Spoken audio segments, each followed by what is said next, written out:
బాబు ఎందుకు కాలేజీకి వెళ్తున్నావు నాయనా, ఎందుకు కాలేజీకి వెళ్తున్నావు?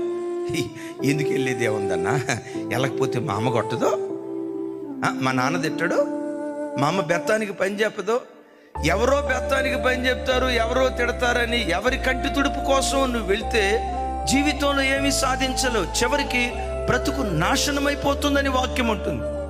బాబు ఎందుకు స్కూల్కి వెళ్తున్నావు, అమ్మా ఎందుకు కాలేజీకి వెళ్తున్నావు? ఇన్ని పుస్తకాలు తీసుకొని నడుచుకుంటా 1000 రూపాయలు ఫీజు కట్టి ఎందుకు కాలేజీకి వెళ్తున్నావు?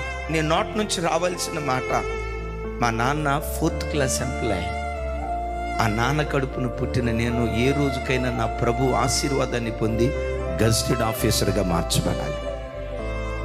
మా అమ్మ హాస్పిటల్లో ఆయా పని చేస్తుంది. హాస్పిటల్లో ఉన్న పేషెంట్లు విసర్జించిన అసహించుకోకుండా నా తల్లి ఆ పేద స్థితిని బట్టి, చదువులేని స్థితిని బట్టి, ఆ దేన స్థితిలో పనిచేస్తుంది. అదే హాస్పిటల్కి ఒకనొక రోజు నేను డాక్టర్గా అడుగు పెట్టాలి, ఒక ఉన్నత స్థితిలో అడుగు పెట్టాలి.